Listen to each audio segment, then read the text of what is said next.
O silêncio que ecoa pelos corredores da mansão Croft é mais do que a simples ausência de som. É um peso, uma presença quase tangível que envolve Lara como um manto de memórias indesejadas. Rodeada por relíquias que antes pertenciam a seu pai, Richard Croft, ela se vê não como a herdeira de uma fortuna incalculável, mas como uma mulher isolada em seu próprio legado, assombrada por perguntas sem respostas e pela ausência dolorosa daqueles que deram sentido à sua infância. Cada livro empoeirado em sua vasta biblioteca parece sussurrar um segredo que ela ainda não está pronta para decifrar, enquanto o mundo lá fora permanece alheio à solidão profunda da jovem arqueóloga. As sombras projetadas pelas lareiras apagadas parecem ganhar vida, lembrando-a constantemente de que, apesar de sua riqueza e linhagem, ela é uma prisioneira do passado. Essa quietude é abruptamente interrompida pela chegada de Jacqueline Natla, uma empresária enigmática cujas intenções parecem tão frias e calculistas quanto o metal de sua voz.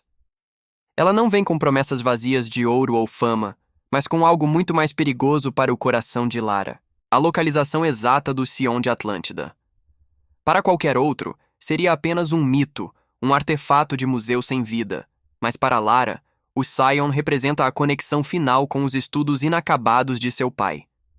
É a última peça de um quebra-cabeça que consumiu a vida de Richard e que agora ameaça consumir a dela. Movida não pela cobiça, mas por uma necessidade visceral de honrar a memória de sua linhagem e encontrar um propósito, Lara aceita o desafio, mergulhando de cabeça em um abismo de mistérios ancestrais onde a ciência arqueológica e a lenda se fundem. A jornada começa nas montanhas gélidas do Peru, onde o vento corta como navalhas e a solidão das alturas espelha o estado de espírito de Lara. A entrada na tumba de Qualopec não é apenas uma exploração física, mas um teste brutal de coragem, agilidade e instinto. O ar dentro da tumba é denso e pesado, carregado com o cheiro de séculos de estagnação e o perigo iminente que espreita em cada armadilha mecânica cuidadosamente posicionada para afastar intrusos. Enquanto avança pelos corredores úmidos e escuros, Lara sente uma mistura inebriante de maravilha e terror. Cada passo sobre as pedras milenares é um diálogo com uma civilização esquecida. Ela não é mais apenas uma observadora externa da história. Ela se torna parte integrante do mecanismo que mantém vivos os segredos de um tempo anterior ao homem moderno. Ao recuperar a primeira peça do Scion, o triunfo de Lara é curto e amargo. O estalido metálico de armas sendo engatilhadas ecoa pelas paredes de pedra, quebrando a reverência do lugar sagrado. Ela se vê subitamente cercada pelos mercenários de Natla, liderados por homens sem escrúpulos que não possuem qualquer respeito pelo passado. A percepção de que ela foi usada como uma ferramenta descartável atinge-a com a força de um soco no estômago. Ela percebe, com uma clareza dolorosa, que é apenas uma peça em um tabuleiro de xadrez global, manobrada por forças que não se importam com a preservação histórica. O rastro de destruição e sangue que ela agora é forçada a deixar para trás começa a pesar em sua consciência, gerando um conflito interno dilacerante.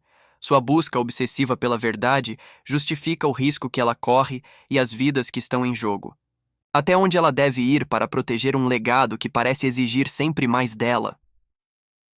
Enquanto foge dos seus captores através de vales perigosos e ruínas esquecidas, Lara descobre que o Scion não é um simples objeto arqueológico, mas um artefato de poder incomensurável que desafia as leis conhecidas da física e da biologia. A verdadeira identidade de Jacqueline Natla começa a emergir das sombras da decepção. Ela não é apenas uma mulher de negócios, mas uma entidade cuja existência remonta a eras que a própria humanidade escolheu esquecer. O plano de Natla é nada menos que a reinicialização da evolução humana através do caos e da destruição seletiva. Lara percebe que o Scion é a chave para esse apocalipse planejado e que ela é a única barreira entre a ordem atual e o esquecimento total. Se ela falhar em proteger o artefato ou em deter sua antiga contratante, o mundo como o conhecemos deixará de existir sob o peso de uma nova ordem sombria e cruel. Antes de continuarmos, inscreva-se no canal e nos conte nos comentários de onde você está assistindo. A jornada de Lara Croft transformou-se de uma simples pesquisa em uma guerra desesperada pela sobrevivência do planeta. E o preço da vitória final pode ser muito mais alto do que ela jamais imaginou pagar em sua busca por redenção. A imagem de Lara Croft como uma figura inabalável e quase mítica começa a se fragmentar quando voltamos para um momento de vulnerabilidade absoluta que define sua essência. Anos antes de se tornar a exploradora lendária, existiu uma jovem Lara, inexperiente e assustada, que ainda não compreendia o que significava realmente lutar pela vida. Ela não estava no conforto da mansão Croft, mas sim no convés metálico do navio Endurance, cruzando as águas turbulentas do Triângulo do Dragão. O objetivo era a mítica ilha de Yamatai, mas o naufrágio que se seguiu não foi apenas um desastre geográfico. Foi o colapso violento de sua juventude e de sua percepção de segurança. O ar salgado e o balanço constante do navio eram apenas o prelúdio de um pesadelo que ela nunca poderia ter previsto em seus estudos acadêmicos. O terror de ser jogada em uma ilha amaldiçoada, onde o mar devora qualquer um que tente escapar, transformou o isolamento em uma arma psicológica devastadora. Lara, separada de seus amigos e gravemente ferida, viu-se em um cenário dantesco, onde cada sombra carregava uma promessa de morte. Foi nas entranhas de Yamatai que ocorreu o momento mais transformador de sua jornada. A perda definitiva e cruel da inocência. Ao ser encurralada por um agressor implacável, Lara foi forçada a tirar uma vida humana pela primeira vez. O impacto emocional não foi de conquista, mas de um trauma profundo que reverberou em seu ser, deixando um rastro de culpa que ela carregaria para sempre. O choro desesperado após o ato marcava o nascimento sangrento da sobrevivente endurecida. Nesse ambiente hostil, a relação com seu mentor, Conrad Roth, tornou-se sua única bússola moral e tática. Roth, que via o potencial de Lara muito antes dela mesma, ensinou-lhe que o sacrifício faz parte da sobrevivência nas terras sem lei. O momento em que ele se colocou como um escudo humano para salvá-la, entregando sua vida nas mãos da ilha implacável, deixou em Lara uma cicatriz incurável e o peso de uma responsabilidade gigantesca. Ela não era mais apenas uma pesquisadora de campo. Era agora a líder por necessidade, a única esperança de salvação para os poucos sobreviventes que restavam.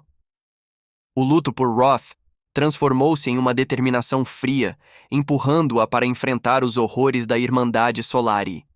Este culto fanático, composto por náufragos que perderam a sanidade, adorava a lendária Rainha Sol, Himiko. Lara, sempre guiada pelo racionalismo rigoroso, viu suas crenças serem desmanteladas ao confrontar o sobrenatural inegável que regia aquela terra. As tempestades incessantes de Yamatai não eram fenômenos meteorológicos, mas a fúria de uma alma ancestral presa entre mundos. A tensão entre sua mente lógica e os horrores místicos atingiu o ápice quando sua melhor amiga, Samantha, foi sequestrada para ser o receptáculo central de um ritual sombrio de transferência de alma. A motivação de Lara deixou de ser a busca por respostas históricas e tornou-se uma luta visceral pela vida de Sam.